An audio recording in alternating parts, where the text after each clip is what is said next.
The chandelier overhead cast a halo of golden light, each crystal prism scattering rainbows across the polished mahogany table. On it, a pristine white linen draped like a canvas, waiting for its final brushstroke. Grace Whitaker's fingertips grazed the fabric, smoothing out every crease, as if she could iron away the anxiety brewing beneath her calm exterior. The scent of roast duck glazed with honey and star anise curled through the air, mingling with warm cinnamon apples, bubbling in a porcelain crock, an aromatic promise of celebration that now felt like a perfumed trap. Silverware lay in perfect formation, forks in the left, knives in the right, spoons above each piece, waiting patiently for a story that might never be told. Crystal goblets shimmered their empty bowls, reflecting the soft glow of candlelight. In the silence, Grace's pulse thundered in her ears, each tick of the grandfather clock slicing through the hush like a guillotine's blade. She stepped back to survey her work, breath-catching as the clock read 7:12 p.m. A single bead of sweat slid down her temple, an uninvited guest at this meticulously crafted feast. Soft footsteps approached Ethan's tall and tentative, yet the hallway beyond remained dark, empty. The windows rattled as a gust tugged at the bare branches outside, like knuckles tapping insistently on glass. Grace drew in a shaky breath, trying to steady her voice. "Ethan, sweetheart, hold off chilling the champagne for just a few more minutes," she called, forcing a gentle smile that tasted bitter on her tongue. But her words hovered unanswered, swallowed by the hush that pressed against her chest. In that moment, she realized that the real celebration and the real reckoning had not yet arrived. How long can hope linger before it hardens into despair? The ticking grew unnaturally loud, each second a hammer against Grace's ribcage. Close up on the clock hand as it lurched towards 7:15 p.m., a merciless pinpoint in time. Cut rapidly to sepia-toned wedding footage. Grace in her lace gown, Mark beaming in a tux, vows exchanged in a windswept Montclair chapel. Then back to the present. The same couple, 2 decades later, cast in different light. Grace's breath hitched. She reached for her phone, no missed calls, no texts. The silence screamed. The room felt too big, too empty, an echo chamber for her own racing thoughts. The grandfather clock's pendulum swung again, each arc reminding her that time waits for no one, least of all someone who's walked out on 20 years of promises. She stepped toward the foyer, the polished floorboards reflecting her pale slippers. The door stood shut, unlatched, no creak in the hinges, no footprints outside in the crisp November air. Mark should have been here hours ago. She flicked on the hallway light. Empty coat rack, single set of keys on the console, his expensive overcoat missing. A cold realization settled. Mark had vanished into thin air. No goodbye, no apology. Just the relentless tick-tock of a clock that now marked the end of everything Grace thought she knew. At exactly 3 a.m., the front door creaked open so slowly it felt like the house itself was holding its breath. Grace, half asleep on the couch in her lace anniversary dress, her mascara smudged under tired eyes, jolted upright as a silhouette filled the doorway. In slow motion, Mark stepped in. His designer overcoat draped over one shoulder, the fabric heavy and luxurious, yet oddly out of place in the dim, quiet hallway. The street lamp outside cast harsh shards of light through the frosted glass, tracing sharp angles across his face. His voice, when it came, was flat and unflinching, mechanical, like a judge pronouncing sentence. "Grace," he said, pausing as if tasting the word, "I'm filing for divorce." The syllables landed like iron gavel strikes. Grace's heart seized, her breath caught in her throat. The coat slid from his shoulder in a smooth arc, revealing the crisp suit beneath. Every other sound, the ticking clock, the hum of the heating vents, paled beside the weight of those words. She stared as he crossed the threshold, each deliberate step echoing off the hardwood floors. No apology, no hesitation, only the thin rustle of fabric and the cold finality of a promise undone. And then the door closed behind him with a click that echoed louder than any slam, and with it, the life Grace thought she had was sealed away forever. Grace's knees buckled before she even registered the click of the door.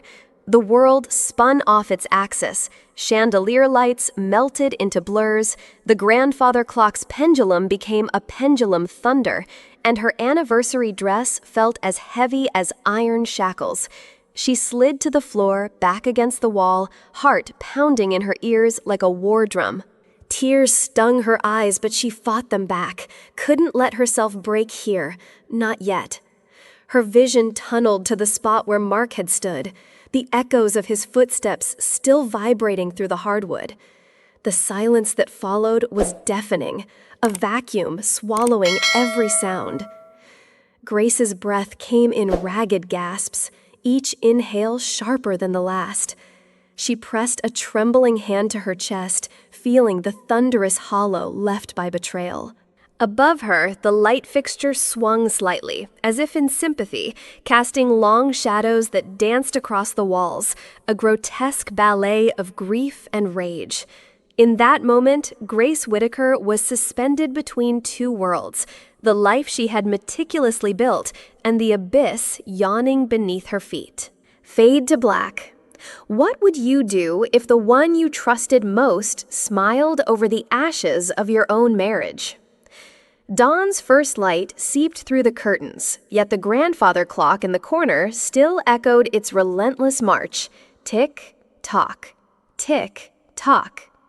Each beat was a reminder that time refused to pause for grief.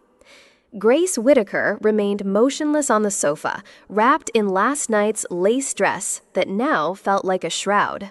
Her eyes stared blankly at the wall across from her pupils, fixed on wallpaper's intricate damask pattern, as though she could will it to rearrange into a lifeline.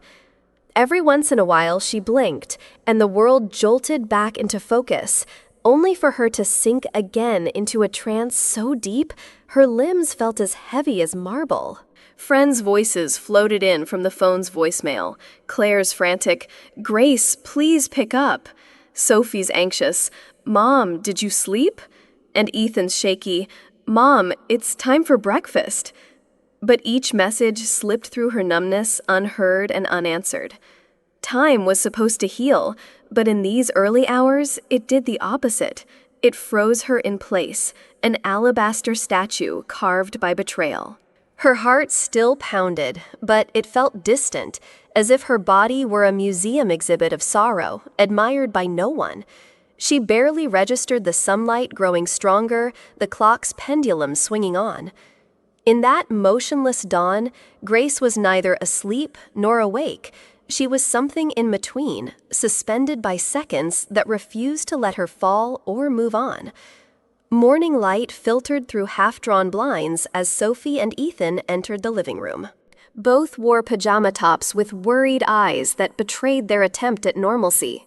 Sophie perched on the arm of the sofa beside her mother, clutching a chipped mug of chamomile tea like a lifeline. Ethan hovered by the coffee table, his fingers tracing the rim of an empty plate. They hesitated, exchanging glances that spoke of sleepless nights. In that silent tableau, Grace recognized a reflection of her own pain, multiplied by 2. Sophie's voice cracked first. "Mom? Are you okay?"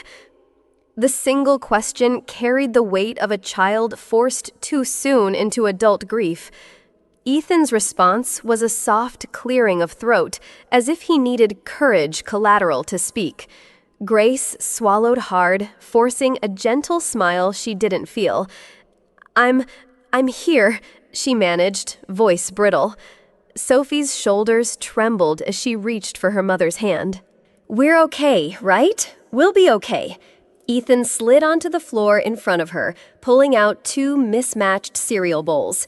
His attempt at breakfast felt like an apology for the emptiness they all shared. "I made us Cheerios," he offered quietly, "just to start." Grace looked at them, her daughter, whose fiery spirit had dimmed, her son, whose budding strength masked a crack of fear. In their eyes, she saw silent questions. Will Dad come back? Who will take care of us? Is our family over? Her own tears threatened to spill, but she swallowed them down, drawing a steadying breath. She hugged Ethan's shoulder and kissed Sophie's forehead. "We're still a family," she whispered. "Even if it feels broken right now, we have each other." The three of them sat in huddled silence, sharing Cheerios and courage.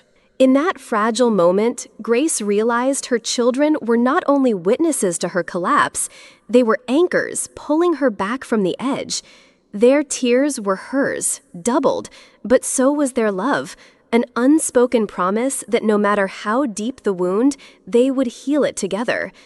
The doorbell slammed like thunder against the wall. Grace blinked, disoriented, as Claire barreled into the living room, heels clicking with purpose on the hardwood floor. She was dressed for battle, leather jacket thrown over her shoulders, eyes blazing with fierce determination. "Grace!" Claire shouted, voice cutting through the fog of grief. "Get up or he wins!"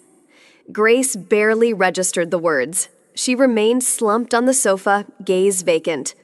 Claire crossed the room in 2 strides, grabbing Grace by the shoulders. The leather jacket creaked as she shook her friend awake. "I don't want visitors," Grace mumbled, voice brittle. Claire glared more mother than friend in that moment. "You don't need visitors. You need to live. Do you hear me? Mark left you for some teenage fling. He's already had his victory lap." She yanked open the curtains, flooding the room with harsh daylight.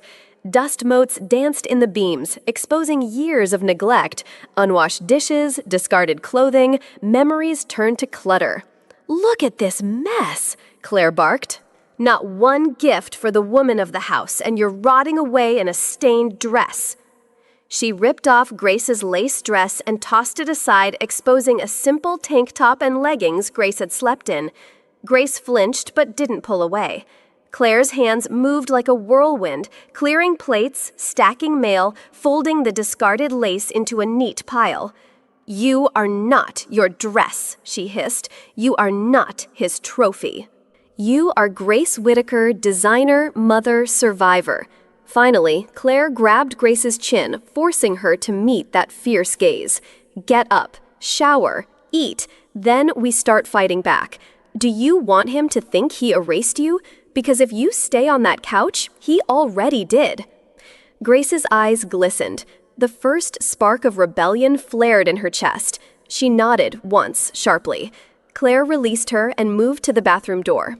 5 minutes, and don't you dare come out looking like a crime scene. Claire stormed out, leaving Grace alone, but no longer defeated. 5 minutes later, Grace emerged from the bathroom, hair damp, eyes sharper, clad in a simple blouse and jeans. Claire sat at the edge of the sofa, laptop open, cheeks flushed from the hunt. "Look at this," Claire said, sliding the screen toward her. On display was a timeline of bank transfers, shell companies, and property deeds. The first transaction dated back 18 months, long before any affair rumors surfaced. Grace leaned in, heart pounding. January 3rd, 2024. Transfer $150,000, Whitaker Holdings, LLC, Delaware. March 15, 2024. Property deed, Lake Cottage, CS Investment Trust. July 22nd, sale, 30% shares of Whitaker Industries, Greenwell Group. Claire traced a finger down the list. "He's been siphoning money and assets for a year and a half, Grace. Every bonus, every raise of his gone.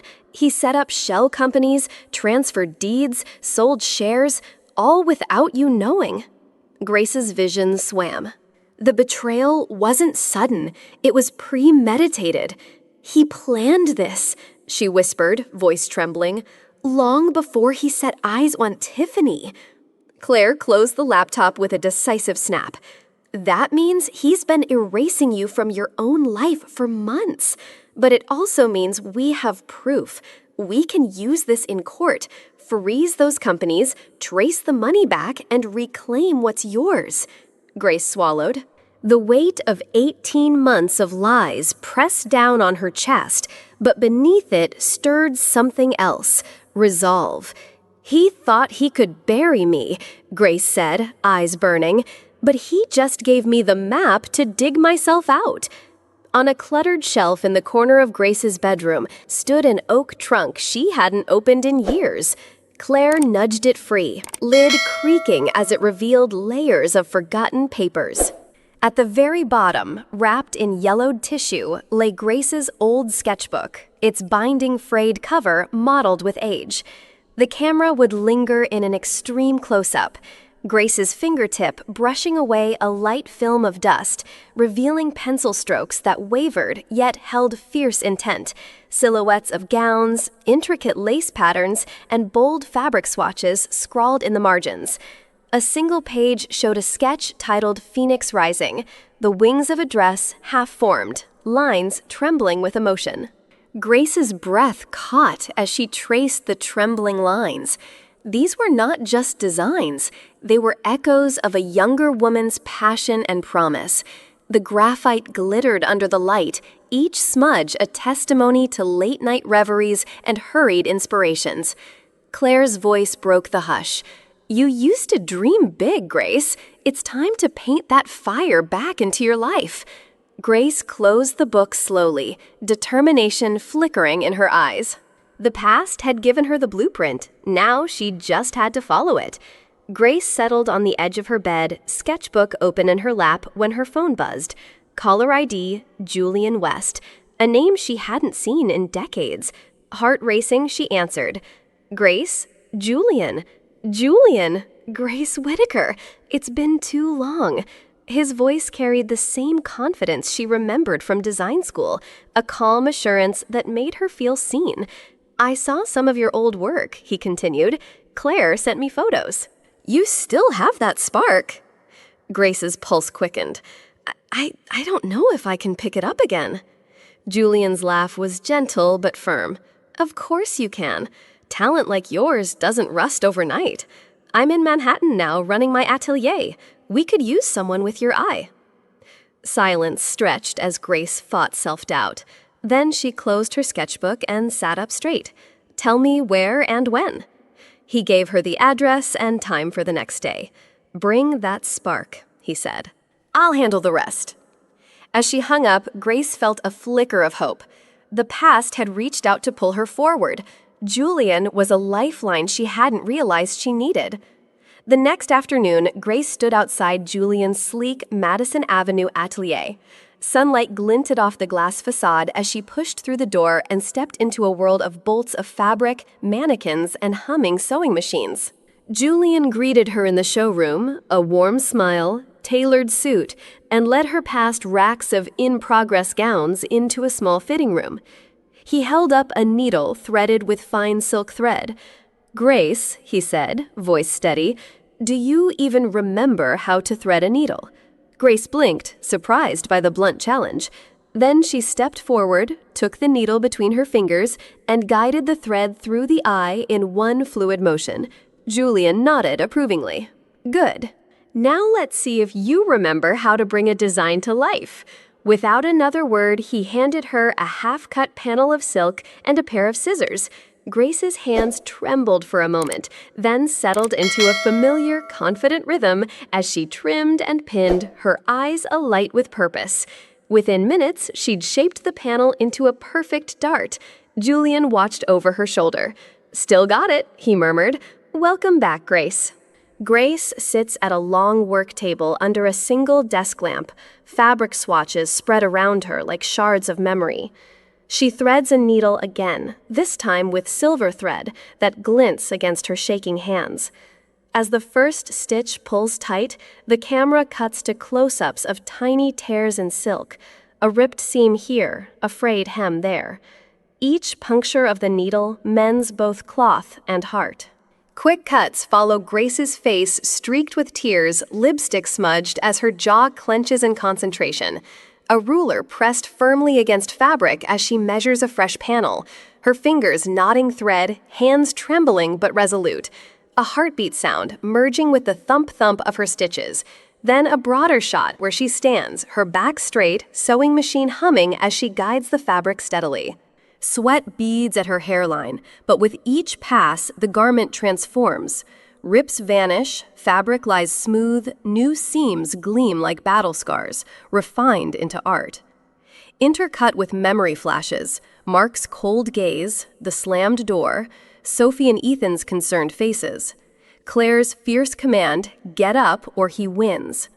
Back to present, Grace lifts the completed panel to the light, perfect whole. She exhales, tears falling freely now, but no longer a sign of surrender. They're gratitude marks for wounds she stitched into strength. Grace pulled the collar of her trench coat tighter as she stepped into the small cafe on a rainy Hoboken evening. Raindrops pelted the windows in rhythmic drumming. Steam spiraled from every mug of espresso, and the scent of sugar and coffee blended into a comforting haze. She scanned the room, patrons hunched over laptops, couples sharing croissants, until she spotted Tiffany at a corner table, shoulders hunched beneath a soaked parka, eyes rimmed red. Grace's heart clenched with conflicted emotion, anger, pity, and a thread of reluctant curiosity. Tiffany looked up, startled, and gestured to the empty chair opposite. Grace sat, water dripping from her sleeves onto the tabletop. Between them lay a closed laptop and a manila envelope. "Thank you for coming." The waitress arrived, placing 2 steaming lattes before them. Grace nodded, but waited, watching the rain trace rivulets down the window pane. Finally, Tiffany slid the envelope across. "I didn't know where else to turn," she said softly. "He promised me the truth. Then I found this." Grace inhaled, bracing for the next blow, unaware that the real storm was just beginning. Tiffany slid the slim USB drive across the table like a detonator. Grace picked it up, weighty in her palm. Nothing more than a cold piece of plastic, yet brimming with explosive potential. "Tiffany, I copied everything from his laptop." Grace plugged the drive into the cafe's laptop. A folder titled Confidential MW appeared. She clicked it open. Bank statements 2024.xlsx, offshore transfers.pdf, corporate structuring.pptex, lakehouse title.docs. Her breath hitched as she scanned columns of numbers, tracing 6-figure wire transfers to shell entities. Each spreadsheet tab revealed new betrayals, joint accounts drained, apartments sold under pseudonyms, and company shares shuffled overseas. Tiffany swallowed. He thought no one would ever find these. He called it his cleanup plan. Grace's fingers shook as she opened offshoretransfers.pdf, a map of shell companies in the Caymans and Delaware, each link cementing Mark's years-long scheme. The cafe's ambient chatter faded into white noise. All she heard was her own heartbeat and the drip of rain against glass. Closing her eyes, Grace pressed her lips together. This wasn't just proof, it was ammunition. With this drive, she could freeze assets, subpoena records, and shatter every false narrative Mark had built around her. She stood, sliding the laptop and drive into her bag.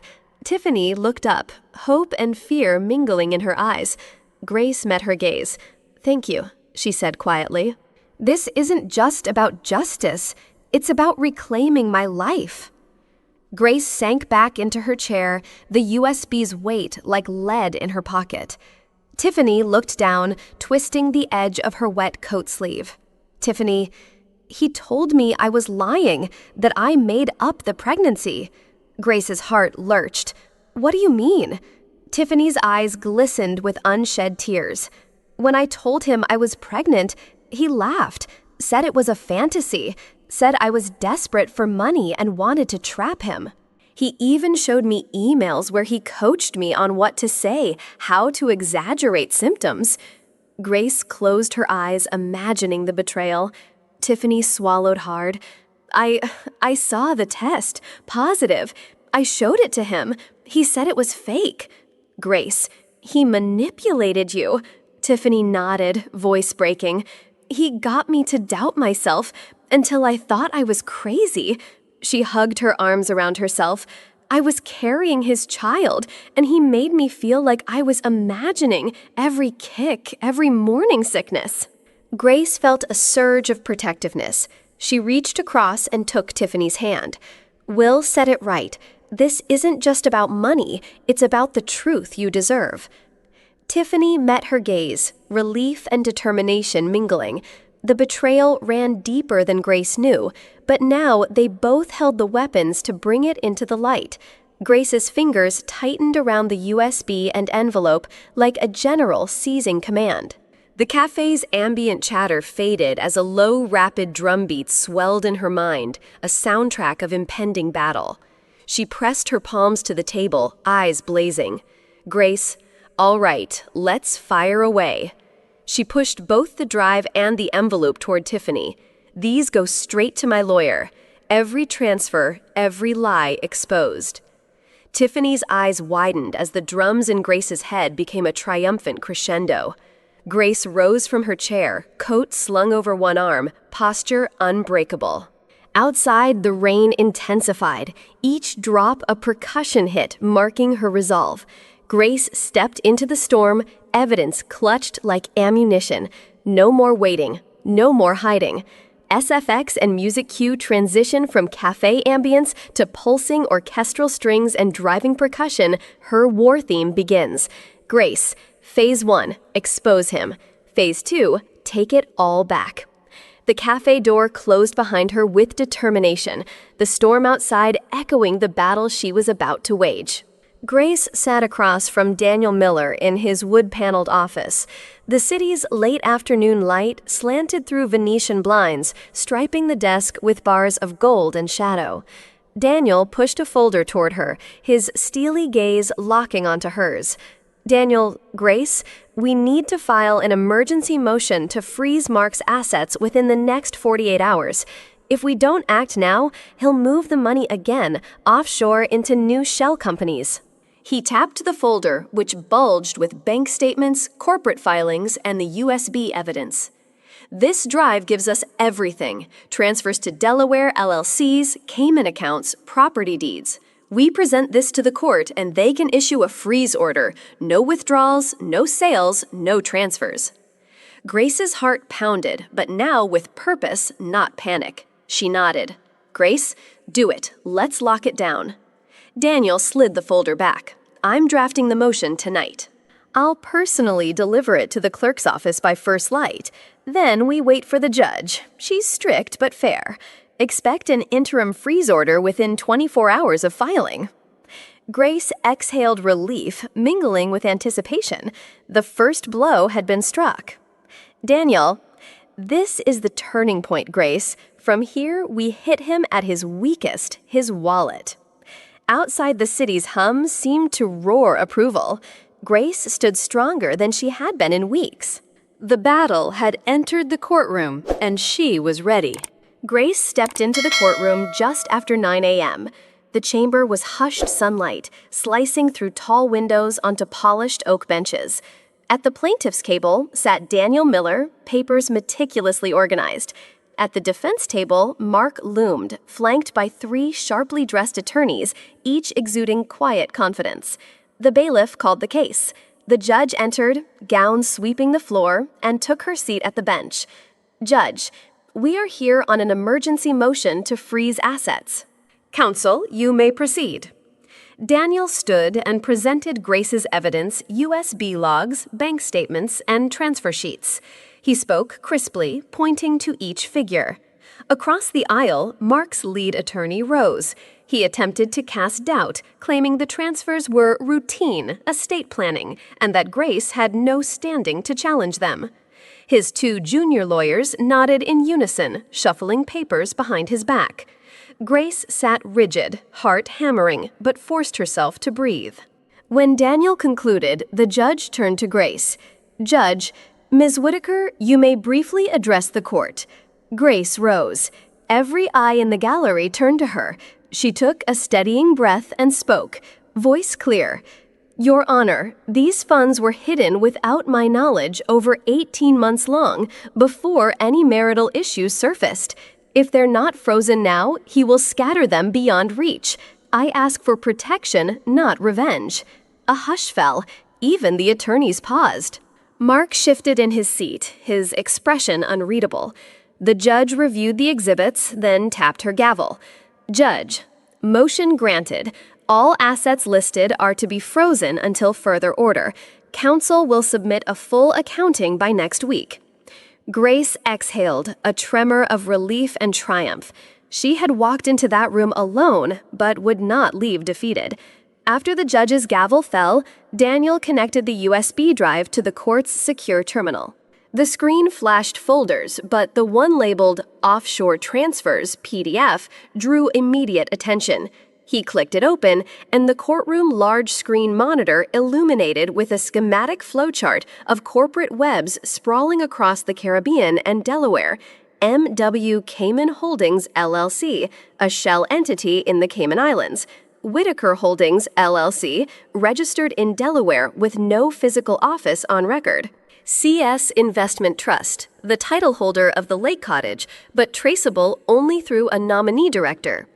Greenwell Group, obscure investment vehicle that held 30% of Whitaker Industries shares. Lines connected each company to hidden bank accounts in Zurich and Singapore. Every arrow represented six-figure transfers over months, meticulously timestamped. The judge leaned forward. Even Mark's attorneys exchanged uneasy glances as Daniel narrated. "They are not legitimate business arrangements, Your Honor. They are layers of shell companies designed to obscure true ownership and shield assets from discovery." On screen, each node pulsed red as Daniel clicked through transaction details, dates, amounts, and intermediary accounts. The courtroom murmured, sensing the scale of Mark's long-running deception. Grace sat forward, eyes fixed on the map of betrayal. This wasn't just about frozen accounts.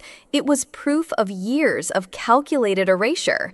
"Judge, the court acknowledges the seriousness of these findings. The freeze order stands and further investigation is warranted." Grace exhaled slowly, her resolve solidifying. The legal net was tightening, and nowhere for Mark's schemes to hide. The courtroom held its breath as the judge raised her gavel one last time. "Judge, all assets and accounts detailed herein are hereby frozen until further notice. Any attempt to transfer or liquidate will be met with immediate contempt." Bang! The sound cracked like thunder. Mark's face drained of color. His three lawyers froze mid-note-taking, eyes darting between him and the judge. Daniel Miller closed his folder with a soft click, then met Grace's gaze with a nod of quiet victory.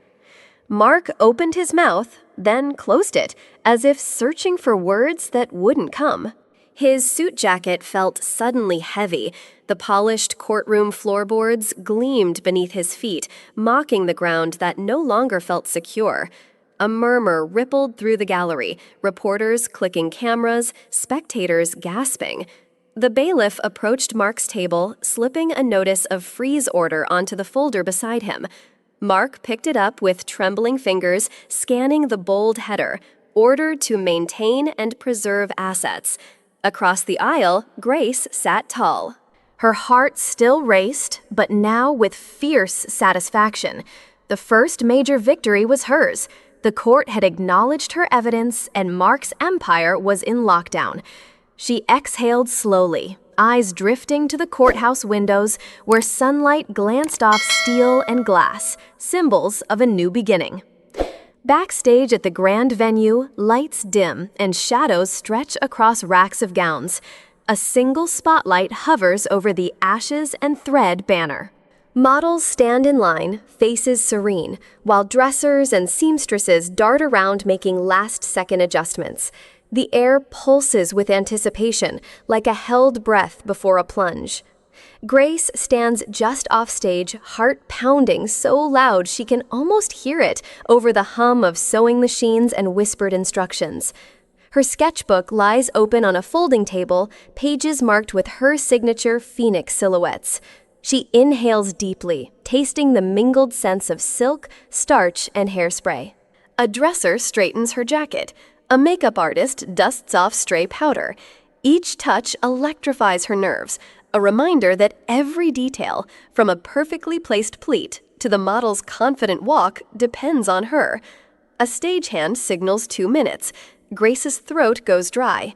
She presses a hand to the warm velvet curtain, feeling its weight and the promise beyond. Grace, remember who you are. She straightens her shoulders. The models arrange themselves in a silent line, gowns shifting like living embers. The music cue lights blink 5 seconds to go. With one last breath of determination, Grace steps into the wing. The curtain ripples. The show is about to begin. Look 1. Constriction. A model steps onto the runway in a charcoal gray sheath dress with a high collar and structured shoulders. The fabric hugs her frame like armor, every seam precise. The lights are low, casting long shadows.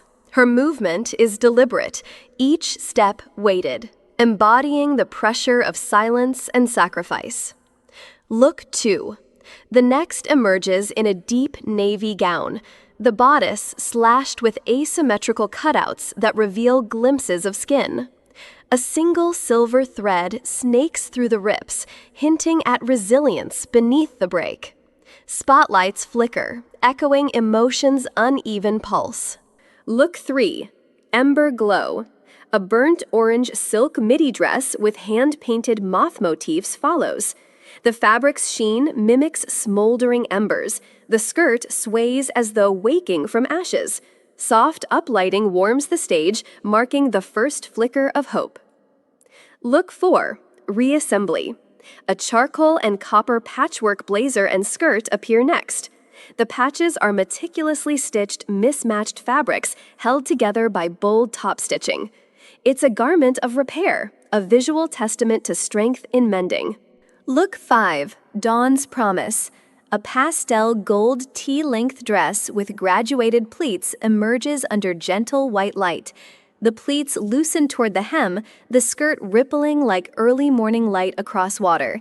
The music softens, inviting tenderness and renewal.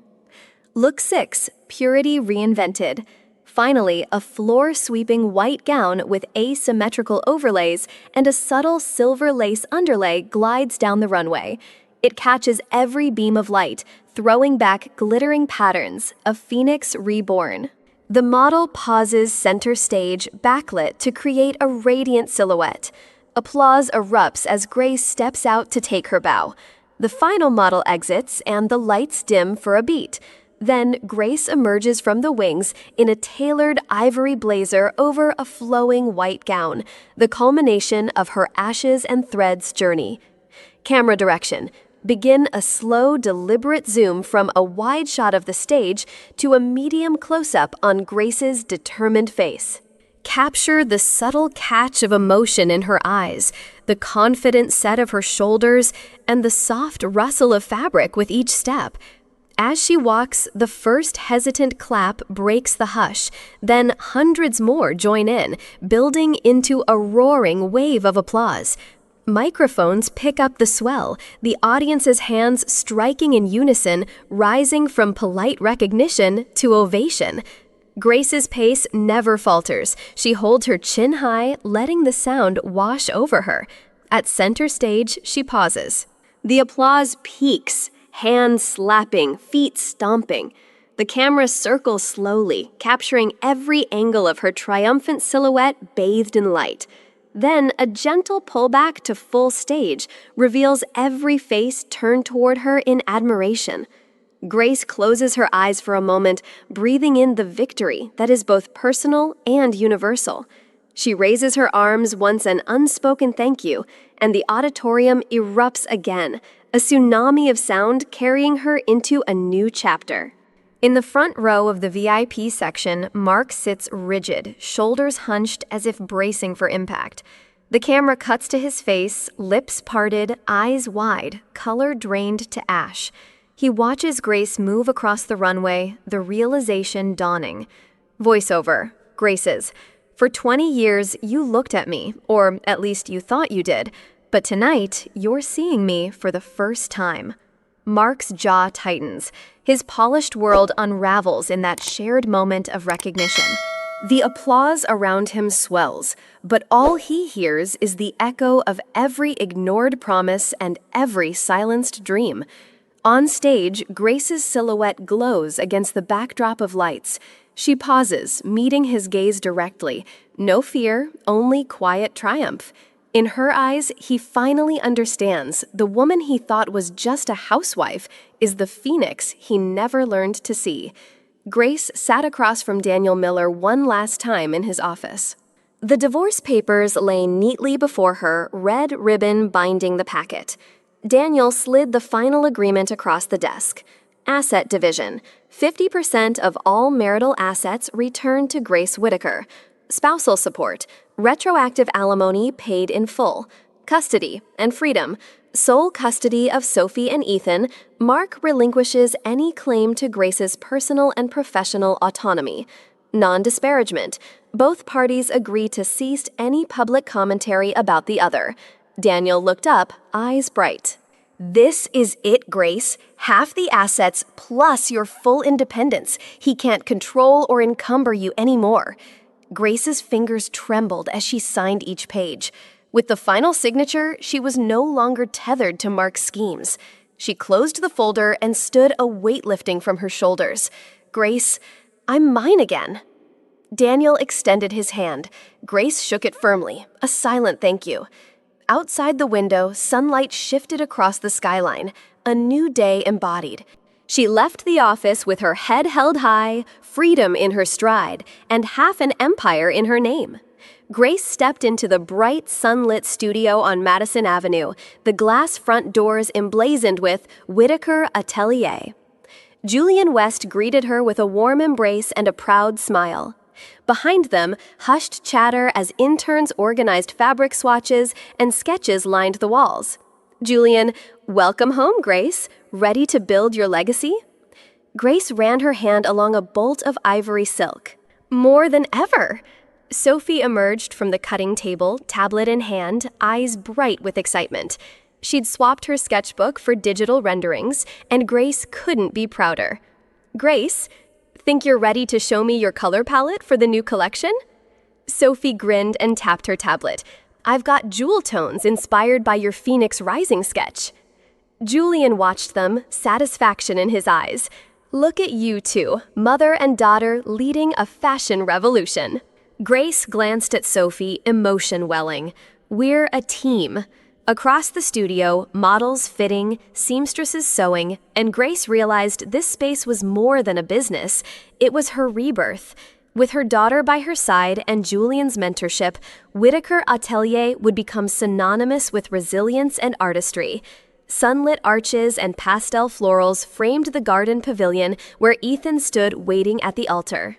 Grace stepped back, heart swelled as Naomi appeared radiant in the ivory silk gown Grace had crafted by hand. Delicate lace appliques traced Naomi's silhouette, echoing Grace's own journey from ashes to artistry. The guests rose in unison, murmuring their admiration. Grace watched Ethan's eyes light up as he saw his bride. His face softened, tears barely contained. Behind the first row, Mark sat alone, posture stiff, gaze fixed on the ceremony. He remained silent, a ghost among the living, unable to deny the beauty his ex-wife had created. As Ethan and Naomi exchanged vows, the camera cut to Mark, his jaw clenched, eyes tracing the gown's intricate details. He realized too late that the woman he tried to erase had crafted magic anew. After the ceremony, Grace approached Ethan and Naomi, receiving hugs and whispered thanks. She offered a serene smile toward Mark, who dipped his head in acknowledgement but uttered no words. In that quiet acknowledgement, Grace reclaimed her narrative, her designs speaking more powerfully than any apology he could offer. Sometimes you must burn down to ashes before you can weave yourself anew. If you've ever been told you're just a tired housewife, comment, I'm rising, so the whole world can see your fire still burns. True resilience is not born from smooth sailing. It's forged in the crucible of adversity.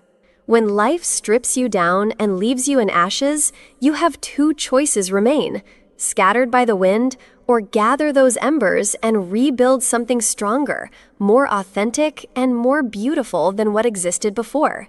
Grace Whitaker's journey shows us that every setback carries the seed of a comeback, and every betrayal can become the catalyst for rediscovering your true worth. By embracing your pain, seeking support, and daring to create anew, you transform not only your circumstances, but the very essence of who you are. If Grace's rise from the ashes inspired you, take your next step now. Subscribe to Through Her Eyes and hit the notification bell. Join our community of resilient souls, because your story matters, your fire still burns, and together we'll transform every setback into a stepping stone.